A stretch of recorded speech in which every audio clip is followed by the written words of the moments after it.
श्री कृष्णाय नमः। श्री गोपी जन वल्लभाय नमः। चिंता संतान हंतारो यत्पादाम्बुजरेण्वः स्वीयानान्तान् निजाचार्यान् प्रणमामि मुहुर्मुहुः। यदनुग्रहतो जन्तुः सर्वदुःखातिगो भवेत् तमहं सर्वदा वन्दे श्रीमद्वल्लभनन्दनम्। अज्ञानतिमिरान्धस्य ज्ञानाञ्जनशलाकया चक्षुरुन्मीलितं येन तस्मै श्रीगुरवे नमः। जगद्गुरु श्रीमद्वल्लभाचार्य महाप्रभूणां चरणारविन्दयोः शरणमहं प्रपद्ये।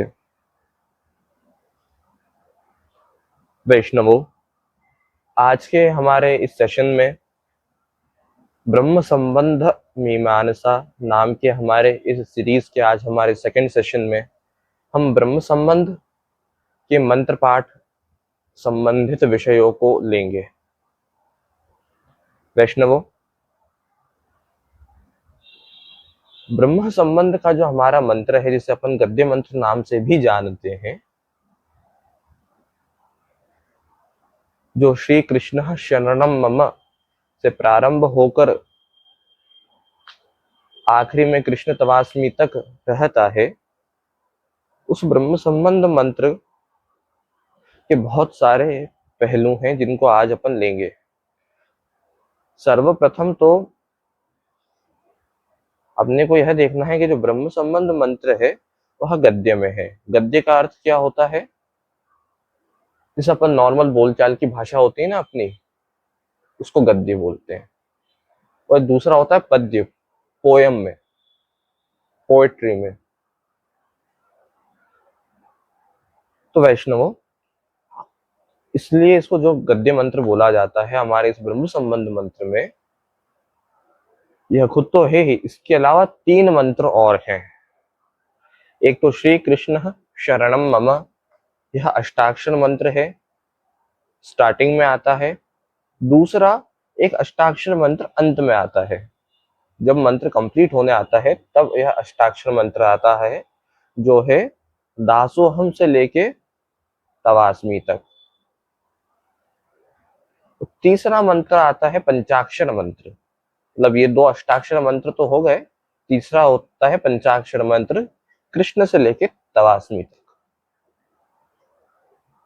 ब्रह्म संबंध मंत्र दीक्षा मंत्र के अपनी बोलने के और उनके उदाहरण इत्यादि के अपने आप में नियम मर्यादा काफी होती है, जिसके अनुसार ही आचरण करना अपेक्षित होता है। इसी हिसाब से मंत्र को कभी प्रकट नहीं किया जाता, संपूर्ण मंत्र को सिर्फ और सिर्फ उसके फ्रेगमेंट्स को, पार्ट्स को उद्धृत किया जाता है, या तो कोई ना कोई उसको एक हिडन पजल के रूप में उसको कोड किया जाता है, समझाया जाता है। तो वैष्णव, अब ब्रह्म संबंध का जो हमारा मंत्र है उसमें अपने को 2-4 वेरिएशन अपने को देखने को मिलते हैं पारंपरिक रूप से। एक तो पारंपरिक पाठ भेद मिलेंगे और एक नितांत अशुद्ध पाठ मिलेंगे अपने को, जो कुछ संप्रदायेतर मेलिशियस एलिमेंट्स के द्वारा यह बनाए गए हैं। तो अपन सबसे पहले पारंपरिक पाठ भेद देखते हैं। तो जो सबसे ज्यादा दुनिया में प्रचारित है, सबसे ज्यादा लोगों को एक्सेप्टेबल रहता है, वह है कि ब्रह्म संबंध मंत्र में कृष्णाय शब्द के बाद और देह इंद्रिय के देह के पहले श्री गोपी जन वल्लभाय यह इंसर्ट करना। काफी सारे लोग यह इंसर्ट करते हैं, काफी मतों में काफी माइक्रोस्कोपिक माइनॉरिटीज सिर्फ गोपी जन वल्लभाय भी ऐड करती हैं। यह इंसर्शन को, एडिशन को श्री गोकुलनाथ जी के द्वारा किया गया ऐसा संप्रदाय में प्रसिद्ध है। इसके अलावा देह इंद्रिय का जब समर्पण करने का वाक्यांश आता है तो देहेंद्रिय की जगह देह प्राणेंद्रिय, यह भी अपने को एक पाठ मिलता है। इसके अलावा वित्तेहा पराणि आत्मना सह समर्पयामि में वित्तम यह पराणी, यह अपने को एक और पार्ट मिलता है। वित्तम यह पराणी, तो अपने को ये तीन वेरिएशंस तो अपन ने, तीन चार वेरिएशंस तो अपन ने पारंपरिक पाठ भेद जो है वह अपन ने देख लिए। इन सभी का संभावित कारण कुछ हो सकते हैं, जिसे जो ब्रह्म संबंध मंत्र है, जैसा मैंने अभी पहले बताया था, वह पद्यात्मक नहीं गद्यात्मक है। अब चूंकि यह गद्यात्मक है तो इसमें बहुत सारे ऐसे लिमिटेशंस और नियम नहीं लगते हैं जिनके थ्रू अपन पाठ भेदों को अथवा नए पाठों को, अतिरिक्त पाठों का अपन जांच सके। उदाहरण के लिए जैसे पद्य होता है, जैसे अपना सिद्धांत रहस्य जो ग्रंथ है वह महाप्रभु जी ने पद्य बंध किया है, पद्य में बांधा है। पद्य में बांधना मतलब होता है एक मीटर में, एक छंद में किसी भी संस्कृत वर्ग को उसमें बांधना या तो उसमें सेट करने को पद्य में बांधना ऐसा कहा जाता है। पद्य बंध करना या छंद में बांधना, जैसे अनुष्टुप छंद है, गायत्री छंद है, त्रिष्टुप छंद है, जागती छंद है। यह काफी फेमस और लोगों को अधिकतर मालूम होता है। तो ये छंद होते हैं जिनके नियम्स के प्रोटोकॉल्स में संस्कृत के वाक्य को फिट किया जाता है उनकी फ्रेमवर्क में। तो number of characters, number of letters गिन के और छंद के रूल के हिसाब से फिट हो रहे हैं कि नहीं, अगर ऐसा होता तो अपन देख सकते थे। पर चूंकि यह गद्यात्मक है और एक डायलॉग के फॉर्म में है, इसलिए देखा जाए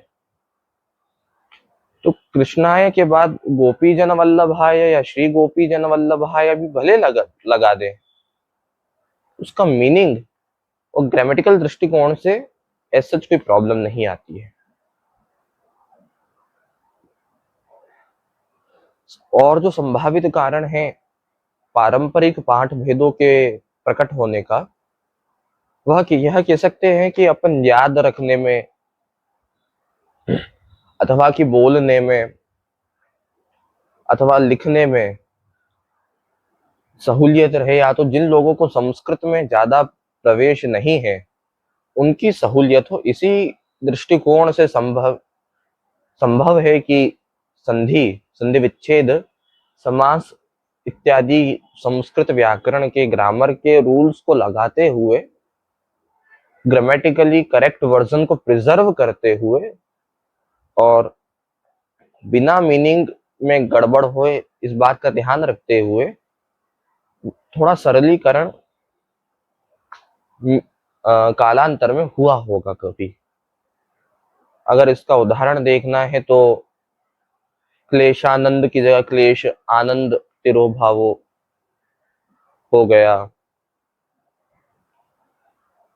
या तो फिर अभी जो अन्य संप्रदायेतर पाठ को मैं बताऊंगा उनमें ये बहुत अच्छी जगह पे अपने को दिखेंगे। यह संप्रदाय की सदा सर्वदा से परंपरा है रही है कि क्योंकि भले नीति शास्त्र हो, धर्म शास्त्र, स्मृति शास्त्र हो अथवा आगम इत्यादि हो, कि आचार्य वचन हो, गुरु वचन हो, विशिष्ट परंपरा है, इसी को मद्देनजर रखते हुए अपने दीक्षा मंत्र को प्रकट करना, विशेष रूप से अनधिकृत लोगों के सामने प्रकट करना या अदीक्षित लोगों के सामने प्रकट करना अच्छा नहीं माना गया है। इससे बचा जाता है, हमेशा अवॉइड किया जाता है। इसी दृष्टिकोण से काफी लंबे समय तक अपने यहाँ संप्रदाय में, मतलब अपन कह सकते हैं कि मिड 19th सेंचुरी, आधी 19वीं शताब्दी तक, जहां तक हमारा शोध गया है वहां तक ब्रह्म संबंध मंत्र मशीन द्वारा प्रिंटेड तो नहीं ही हुआ है। हस्तलिखित प्रतियां काफी कही जाती हैं कि पहले के समय से भी हैं, जिन पे हाथ से ब्रह्म संबंध मंत्र लिखा हुआ है, परंतु फिर उनके लिए यह समझना चाहिए कि वो प्राइवेटली उनको रखा जाता था, और किसी भी थर्ड पार्टी को या तो एक्सटर्नल व्यक्ति को या खुद के निज परिवार के अलावा किसी को भी उस पेपर का, उस बुक का, उस ताड़पत्र का एक्सेस नहीं होता था जिसपे ब्रह्म संबंध का या कोई भी दीक्षा मंत्र लिखे हुए हैं, ऐसा माना जा सकता है। तो मशीन प्रिंटेड तो मिड 19th सेंचुरी के पहले का कोई प्राप्त नहीं होता है।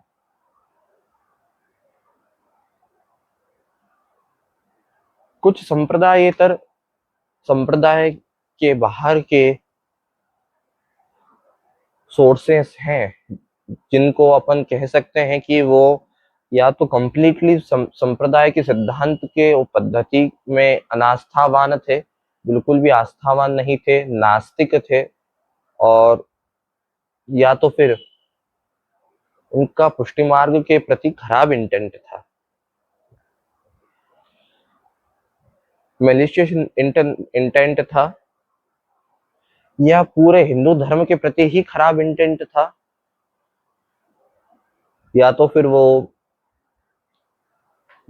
स्कॉटिश अथवा इंग्लिश मिशनरीज से, प्रोटेस्टेंट मिशनरीज से काफी ज्यादा प्रभावित थे।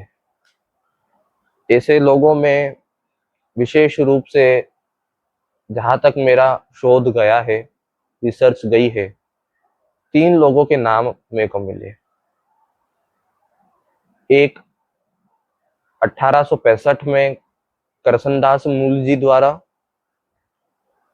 इसके पश्चात आर्य समाज के संस्थापक दयानंद सरस्वती द्वारा, और तीसरा मथुरा के डिस्ट्रिक्ट कलेक्टर मजिस्ट्रेट जो रह चुके हैं, वो फ्रेडरिक सैलमन क्रूज द्वारा 1882 में यह किसी ना किसी प्रोपोगंडा के तहत अर्थ का अनर्थ करते हुए, और जिस प्रकार का अर्थ कभी भी इतिहास में किसी भी प्रामाणिक अथवा अप्रामाणिक सोर्स स्रोत द्वारा भी जैसा अर्थ न किया गया था, वैसा अर्थ करते हुए, और इस दुर्भावना के साथ इन लोगों के द्वारा जो ब्रह्म संबंध मंत्र का पाठ, ब्रह्म संबंध मंत्र प्रकाशित किया गया था, गलत मंत्र, सही मंत्र नहीं, मंत्र को तोड़ मरोड़ के, उसको प्रक्षिप्त करके उसका जो गलत रूप प्रकाशित किया गया था,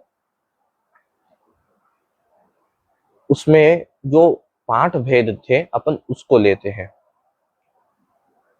सर्वप्रथम करसनदास मूल जी द्वारा जो प्रकाशित पाठ है, उसमें सर्वप्रथम तो ओम आ रहा है, ओंकार आ रहा है,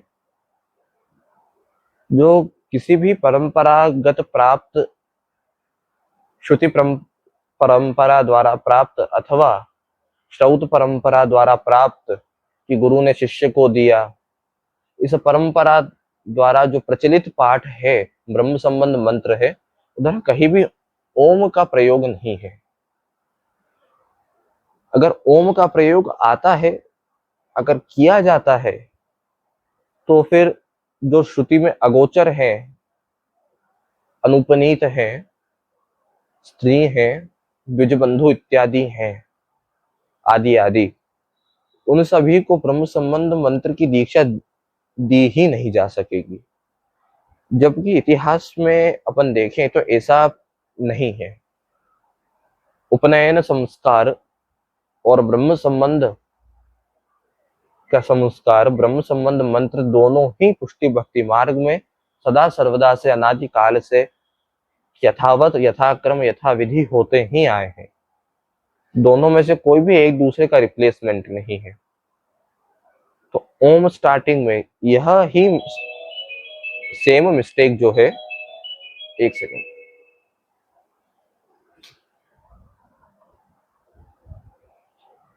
हाँ, तो यह जो मिस्टेक है, यह दयानंद सरस्वती द्वारा प्रकाशित पाठ छोड़ के मतलब कृष्णदास मूल जी और एफ.एस. ग्रूस के दोनों के पाठ में अपने को मिलती है।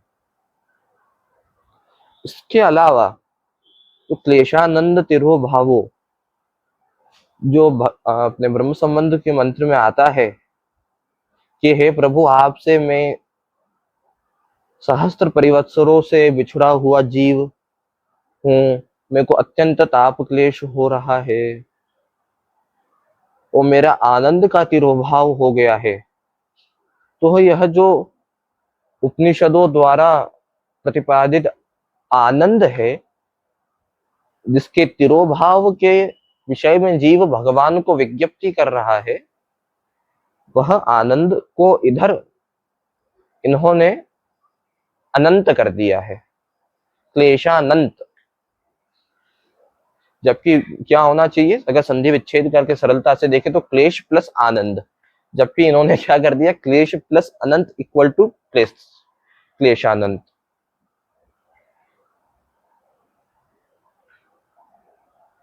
सेम बात इधर हो गई है। संस्कृत भाषा को वह तो जानते नहीं थे मूल जी, और वो उन्होंने खुद ने एक्सेप्ट करी है। खैर, सांप्रदायिक शिक्षा भी उनको प्राप्त नहीं थी, बेसिक भी, यह भी उनके द्वारा ही एक्सेप्टेड है। तो देह देह देहेंद्रिय प्राणांतःकरण, यह उनने पाठ लिया है। देह इंद्रिय प्राणांतःकरणानि, न ये है, न देहेंद्रिय प्राणांतःकरणानि, यह भी नहीं है। क्या इन्होंने लिखा, क्या प्रकाशित किया, देहेंद्रिय प्राणांतःकरण। अब इधर क्या होता है, ग्रामर भी गड़बड़ा जाती है, और जो फ्लो चल रहा था पूरे डायलॉग का, पूरे मंत्र का, जो जीव विज्ञप्ति दे रहा है, वह भी गड़बड़ा जाता है। इसके अलावा तद्धर्मांश, तो इन्होंने इधर क्या कर दिया, तद्धर्मांश को भी इन्होंने यहाँ पे गलत प्रकाशित कर दिया है। काफी पुस्तकों में तत् कर दिया है, काफी जगह तद लिखा हुआ है। तो इसको अपन प्रैक्टिकल टाइपोग्राफिकल मिस्टेक कह सकते हैं, पर जो बाकी पहले की है वो तो अपने आप में टाइपोग्राफिकल मिस्टेक के अलावा भी दूसरी दिक्कत है। इसके अलावा सेकंड व्यक्ति पे आते हैं अपन।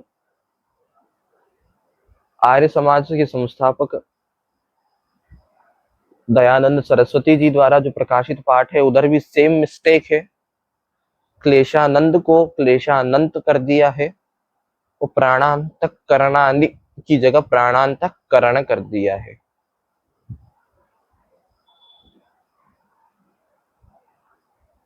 और ये उसके अलावा इन्होंने संधि कर दी है एक जगह। संधि भी कैसी, जो प्रायः परंपरागत पाठों में उच्चारण में जहां पे संधि नहीं की जाती है, ऐसी जगह इन्होंने संधि कर दी है।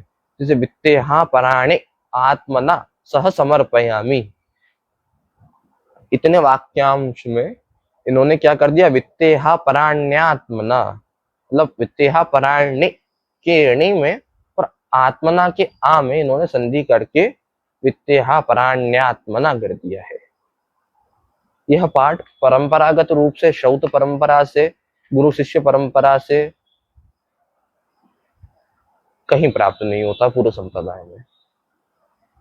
इसके अलावा आत्मना सह समर्पयामी है, तो इन्होंने क्या कर दिया, दयानंद सरस्वती जी द्वारा समर्पयामी, मतलब स म फिर आधा प, पूरा प, उसके ऊपर रेफ, यह कर दिया है। और क्योंकि इनके भी जो सोर्स ऑफ इंफॉर्मेशन है वह कोई भी परंपरागत सोर्स न होके कृष्णदास मूल जी और जॉन एंड्रयू विल्सन इत्यादि इत्यादि लोगों द्वारा लिखे गए या अर्थ करे गए चीजों पे से काफी सिमिलर है और उससे इन्फ्लुएंस्ड है, ऐसा कहा जा सकता है। इसलिए ही यद्यपि इनको संस्कृत आती थी और इन्होंने वेदों पे भी भाष्य करने का प्रयास किया, वेद भाष्य भी किए, फिर भी भले वेद भाष्य कितने एक्यूरेटली किए नहीं किए वह अलग विषय है। वह भी परंपरागत भाष्यों द्वारा, आचार्य द्वारा करे गए भाष्यों से काफी जगह अलग हो जाता है, उनके सिद्धांत को सपोर्ट करने हो सके इसलिए ऐसा कहा जाता है, ऐसा है। पर इन्होंने इधर भी काफी कुछ ग्रामेटिकल मिस्टेक्स कर दी हैं और इसका जो ट्रांसलेशन किया है वह पूरा का पूरा ट्रांसलेशन मिशनरीज और मिशनरीज बेड इंडियन एजेंट्स के द्वारा जो अर्थ का अनर्थ किया गया था उसका एकदम as it is copy paste है। अब तीसरे व्यक्ति आते हैं एफएस ग्रूस। 1882 में इन्होंने मथुरा डिस्ट्रिक्ट मेमोर करके एक बुक छापी थी। उसमें भी इन्होंने इन्हीं लोगों के मॉडल पे, इन्हीं लोगों के द्वारा दिखाए गए कुमार्ग पे चलते हुए पुष्टि भक्ति मार्ग के ब्रह्म संबंध मंत्र का एक तो बिना क्रिटिकल थिंकिंग करे, बिना एक एकेडमिक अप्रोच अपनाए, बिना एक इन्वेस्टिगेटिव जर्नलिज्म करे, इंटेलेक्चुअल जर्नलिज्म या इंटेलेक्चुअल हिस्ट्री को बिना अपनाए, हिस्टोरियोग्राफी को अपनाए, उन्होंने भी यह मंत्र छापा। वो भी क्या छापा, पहले से जो चलता आ रहा है गड़बड़ पाठ, गलत पाठ, उसी को ही छाप दिया। तो इनके इसमें भी कुछ एडिशनल मिस्टेक्स है जो इन दोनों के पाठों में थी। किनके, कृष्णदास मूल जी के, दयानंद सरस्वती के, जिनका पूर्वाश्रम में नाम शायद मूलशंकर त्रिवेदी था, और यह फ्रेडरिक सैलमन ग्रूस यूरोपियन, इनने जो छापा उसमें भी स्टार्टिंग में ओम है। इसके अलावा सहस्त्र परिवत्सर मितकाल जात यह परंपरागत प्राप्त सत्य पाठ है, परंतु इन्होंने क्या बना दिया, परिवत्सरामित, इन्होंने यह छाप दिया। इसके अलावा काल जात कृष्ण वियोग, यह जो वाक्यांश है इसकी जगह इन्होंने क्या कर दिया, काल संजात, और वही क्लेशानंद की जगह क्लेशानंत कर दिया। और इन्होंने यहाँ पे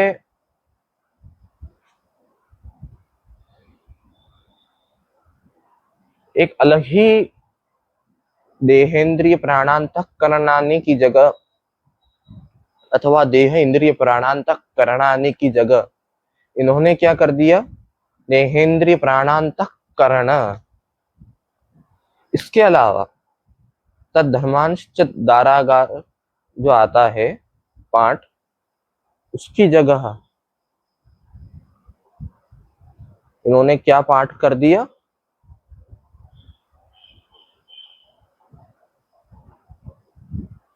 उन्होंने तद्धर्ममांश कर दिया। मतलब त आधा द ध, उसके बाद आधा म, पूरा म, उस पे रेफ, उस पे अनुस्वा, फिर आधा श और च, ये कर दिया। जबकि क्या होना था, त आधा द, ध मा, उस पे रेफ और आधा श और च। तो इन्होंने ये ग्रामेटिकल मिस्टेक भी कर दी और पूरा मंत्र का फेर बदल कर दिया। तो इन सभी अन्य अलग अलग पाठों को बताने का उद्देश्य सिर्फ इतना है कि एक एकेडमिक स्टडी के लिए, एक एकेडमिक स्टडी के लिए एक रिसर्च शोध की दृष्टिकोण से यह मंत्र पाठ में गलत गलत विकृतियां समय समय से जो उभरी हैं उनको हाईलाइट किया जाए। इसके अलावा जो सत्य पाठ है उसको भी मेरे पेपर में तो पब्लिश किया ही गया है, परंतु उसको मैं संप्रदाय मर्यादा के वो दृष्टिकोण में रखते हुए इधर वीडियो सेशन में लेने को अवॉइड करूंगा। परंतु ये हमारे ब्रह्म संबंध द ब्रह्म संबंध मीमांसा इस पेपर में तो है ही।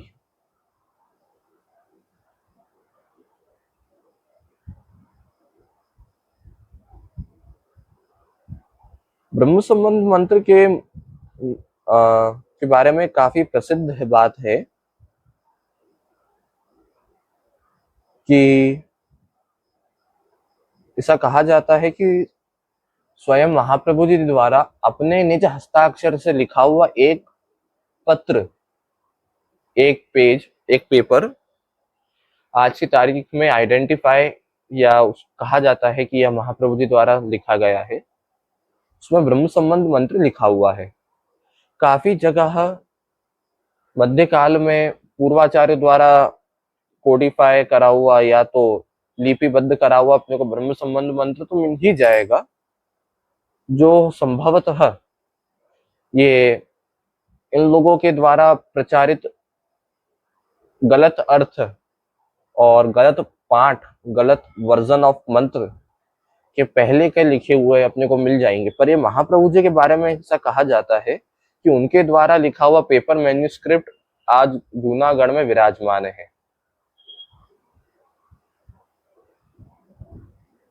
किंच श्रीमदाचार्य चरणानाम निज हस्ताक्षरेण लिखते पत्रे आत्मनिवेदन मंत्रस्य आदौ प्रपत्ति दीक्षा रूपो हि श्रीकृष्णः शरणं मम इतिवत् आत्मसमर्पणांग भूतोपि दासोहम कृष्ण तवास्मि इति द्वौ अष्टाक्षर मंत्रौ विराजेते। इधर से यह अपने को मालूम पड़ता है कि जो अपने को सुनने में आता है उसका ये लिखित एविडेंस है कमेंट्री में कि ऐसा एक पत्र विराजता है। काफी विद्वानों का मानना है, काफी इतिहासविदों का मानना है कि यह महाप्रभु जी के द्वारा स्वयं लिखा हुआ नहीं भी हो सकता है। तो खैर जो भी हो, अगर ये है भी तो इसको personal the most private collection जो है महाप्रभु जी का वह मानना चाहिए, जो महाप्रभु जी के परिवार के अलावा किसी और को भी जिसका एक्सेस नहीं था उस पेज पे या तो उस बुक में या उस कलेक्शन में महाप्रभु जी ने यह मंत्र लिख के रखा था, ऐसा हो सकता है। फिर भी मैं वापस रिपीट करना चाहूंगा, ये महाप्रभु जी के द्वारा स्वयं लिखा गया है अथवा नहीं, और यह पत्र कैसा है, क्या है, यह अपने आप में एक शोध का विषय है। मेरे द्वारा तो इस पत्र का दर्शन करने में आया नहीं, तो इसकी क्रेडिबिलिटी तो सभी लोग कहते हैं कि एक विचार का विषय, शोध का विषय है। तो यह ब्रह्म संबंध के मंत्र पाठ के विषय में जो बड़े बड़े मोटे मोटे टॉपिक्स थे यह अपन ने लिए। अगले सेशन में अपन शास्त्रोक्त गोपनीयता जो है मंत्र के विषय की, किसी भी मंत्र के विषय की, उस विषय पे अपन सेशन लेंगे। काफी इम्पोर्टेंट यह टॉपिक भी आ जाता है डिस्कस करने के लिए कि ऐसा कहा जाता है पूर्व पक्षों द्वारा, असर्ट किया जाता है, ऐसा क्लेम किया जाता है कि ब्रह्म संबंध जो मंत्र है, जिसको गद्य मंत्र, आत्मनिवेदन मंत्र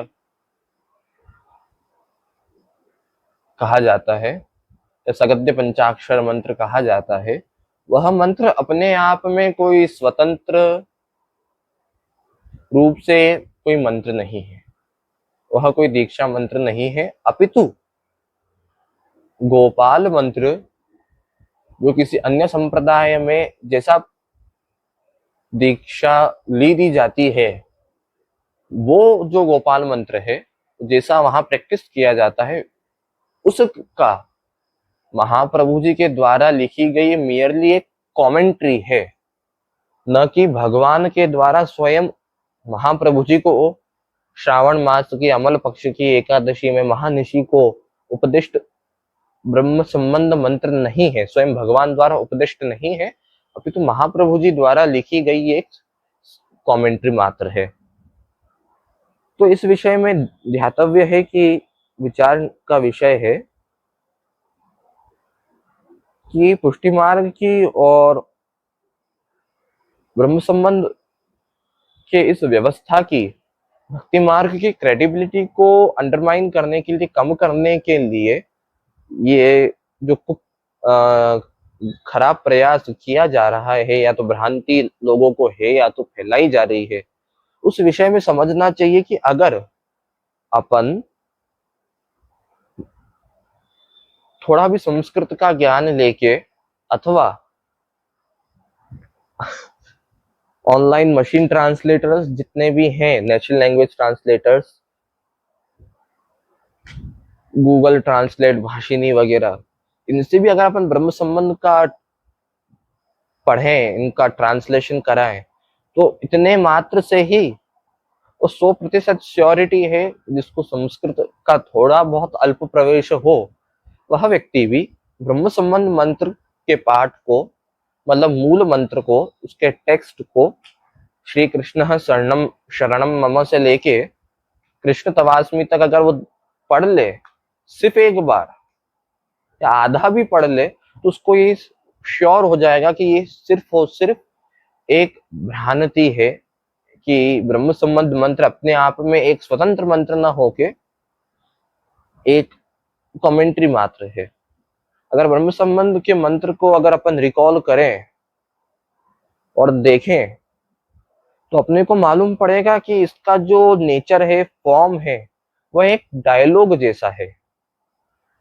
जैसे एक व्यक्ति ने कहा, दूसरे ने सुना, एक व्यक्ति ने कोई स्टेटमेंट दिया, दूसरे ने उस पर एक्सेप्ट किया, इसे डायलॉग के फॉर्म में है ब्रह्म संबंध मंत्र। वो भी कौन डायलॉग कौन डिलीवर कर रहा है? जीव डिलीवर कर रहा है। ब्रह्म संबंध के समय, आत्मनिवेदन दीक्षा के समय जीव डिलीवर कर रहा है। वो किसको डिलीवर हो रहा है? ब्रह्म संबंध का यह वाक्य, यह गद्य किसको एड्रेस हो रहा है? साक्षात आदि मूर्ति, परम काष्ठापन्न, परम ब्रह्म, पूर्ण पुरुषोत्तम, आनंद मुख, आनंद मात्र, करपाद मुखोदरादि ऐसे भगवान श्री कृष्ण को जो समर्पित ये है, ये एक डायलॉग के फॉर्म में अपने को मालूम पड़ता है कि हे कृष्ण, आप ही मेरी शरण हो, सहस्त्र परिवत्सरों से मैं आपसे बिछुड़ गया हूँ, उसका मेरे को ताप क्लेश है, मेरे आनंद का तिरोभाव हो गया है, इत्यादि इत्यादि कह के जो जब जीव अपना जो सर्व समर्पण भगवान को करता है, तो यह जो मंत्र है, और आखिर में वो सॉलिडिफाई करता है, स्टैंप लगाता है कि हे प्रभु, मैं आपका हूं और मैं आपका दास हूं। तो ये पूरा अगर एक ब्रॉड माइंड से देखा जाए, तो ब्रह्म संबंध का पूरा मंत्र एक डायलॉग के, कन्वर्सेशन के रूप में है। ये किसी भी प्रकार से एक एलोब्रेशन करते हुए या कमेंट्री करते हुए, भाष्य करते हुए, टीका, प्रवृत्ति, प्रकाश, कुछ भी करते हुए, टिप्पणी करते हुए, अथवा किसी विषय पे, किसी विषय वस्तु पे एक्सपांड करते हुए, उसको एक्सप्लेन करते हुए हो, इस फॉर्म में है ही नहीं। इसके अलावा जो मंत्र का और इसका उपयोग विनियोग जो है, परंपरागत रूप से पुष्टि मार्ग में है, जैसे श्री ठाकुर जी के सन्मुख हाथ में तुलसी दल लेके ब्रह्म संबंध मंत्र बोल के श्री ठाकुर जी के चरणारविंद में नित्य समर्पित करना, अथवा आगमोक्त प्रकार के अंतर्गत जितनी भी जगह यह आता है, क्या बोलते हैं, पंचामृत स्नान आता है, ज्येष्ठाभिषेक आता है, नित्य के नियम के पंचामृत अथवा श्रवण निवारणार्थ जो है, और ज्येष्ठ अभिषेक इत्यादि, उसमें भी यही होता है। और काफी घरों में हो सकता है इसके अलावा भी कुछ क्रम हो, तो इसके यह उपयोग को, विनियोग की विधि को भी अगर देखें और इसका पूरा बैकग्राउंड को ध्यान में रखें तो भी यह जो भ्रांति है वो दूर हो जाती है। इसके अलावा महाप्रभु जी के काल में, मतलब महाप्रभु जी के अवतार काल में, उसके पहले जैसे मध्वाचार्य जी के काल में, प्राक रामानुजाचार्य जी के काल में, प्राक शंकर काल में, या उसके भी पहले जावे, ये तो आज तक बाद में आते जाएं, तो संस्कृत में किसी भी थियोलॉजिकल विषय को, किसी भी धार्मिक विषय को पे जो कमेंट्री लिखने की स्टाइल है, विशेष रूप से महाप्रभु जी के कालखंड की, अवतार काल के कालखंड की जो पद्धति है, जो लेखन शैली है, वाक्य प्रयोग करने का तरीका है, बोलने का तरीका है, उन सभी से बिल्कुल भी मैच नहीं खाता है ब्रह्म संबंध मंत्र। तो बोलना कि ये कमेंट्री है, ये नहीं जमता। और ऊपर से किसी भी विषय का कमेंट्री हो तो कम से कम उसका कुछ तो साइज हो, कुछ तो वॉल्यूम हो।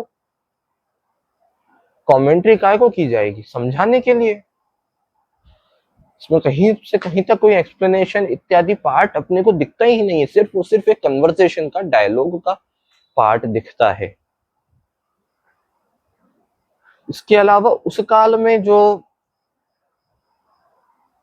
कमेंट्री लिखने का, भाष्य, प्रकाश, विवृत्ति, टिप्पणी इत्यादि इत्यादि जो लिखने की पद्धति थी, और जो होता था कि पहले प्रश्न करते थे, पहले उसकी पुष्पिका, उसकी भूमिका बांधते थे पूरे विषय की, खुद ही प्रश्न करते थे, खुद उसका उत्तर देते थे, प्रश्न में उसके उत्तर में कहाँ कितने क्या कैच हैं, कहाँ क्या ट्विस्ट आ सकते हैं, उन सभी को एक्सप्लेन करते थे।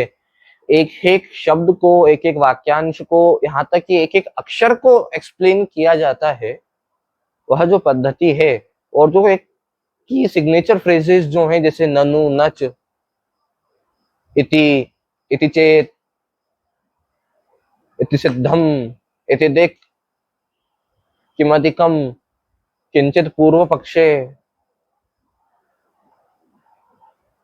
इति चेत, नो चेत इत्यादि इत्यादि, जो काफी अब तक पॉपुलरली उस काल में और महाप्रभु जी और वल्लभ संप्रदाय के सभी आचार्यों के द्वारा लिखी गई संस्कृत कमेंट्रीज में दिखते हैं, वह तो कुछ है ही नहीं इसमें। तो ये जो इतने सारे फैक्टर्स हैं जो इस बात को क्लैरिफाई करते हैं, इससे अपने को यह समझना चाहिए कि ब्रह्म संबंध मंत्र जो है वो अपने आप में, और सिद्धांत रहस्य वाली सीरीज में, और इसी ही ब्रह्म संबंध मीमांसा सीरीज के गत एपिसोड में, लास्ट एपिसोड में, अपन ने कुछ आगमों में, पंचरात्र में प्राप्त ब्रह्म संबंध के उपदेश की भविष्यवाणियां को भी देखा था। अगर सभी चीजों को एक साथ रख के देखा जाए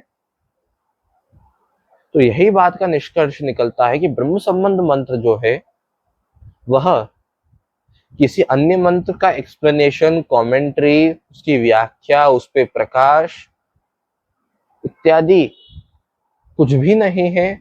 ना उन किसी अन्य मंत्र पे, भले सुसंप्रदाय का हो या इतर संप्रदाय का हो, किसी भी परंपरा का हो, उसकी कमेंट्री, भाष्य, टिप्पणी का, अथवा उस भाष्य टिप्पणी का एक पार्ट एंड पार्शल भी अपना ब्रह्म संबंध मंत्र नहीं है, वह स्वतंत्र रूप से साक्षात भगवान श्री कृष्ण द्वारा, श्री ठाकुर जी द्वारा महाप्रभु जी के सन्मुख in person face to face दिया हुआ उपदेश है, और उसी उपदेश के अंतर्गत यह ब्रह्म संबंध मंत्र आता है।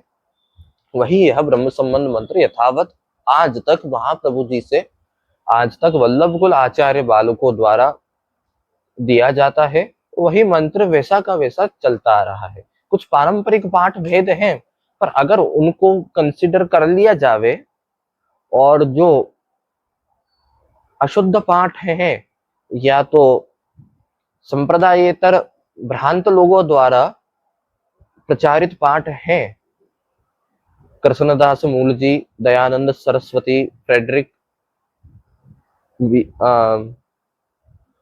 फ्रेडरिक सैलमोन ग्रूस द्वारा, उनके द्वारा भी वाले भी पाठ को अगर अपन, पाठ मतलब वर्जन ऑफ द टेक्स्ट, तो अगर अपन मान ले तो भी कहीं से कहीं तक कोई भी साउंड माइंडेड व्यक्ति, अनसाउंड माइंडेड व्यक्ति भी ब्रह्म संबंध मंत्र को किसी और का भाष्य कमेंट्री या तो कमेंट्री का पार्ट एंड पार्शियल नहीं कह सकता।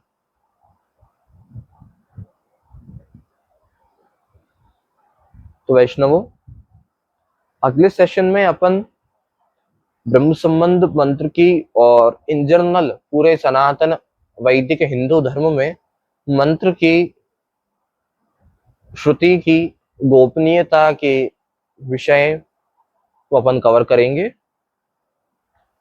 तब तक आप सभी वैष्णव जन अगर बैकग्राउंड या पृष्ठभूमि इत्यादि के विषय को देखना हो तो सिंहावलोकन या विहंगावलोकन के लिए आप सभी वैष्णवजन सिद्धांत रहस्य वाली सीरीज को देख सकते हैं। इसके अलावा इसी सीरीज के पहले एपिसोड को एक बार श्रवण कर सकते हैं। खूब खूब शुभ आशीर्वाद।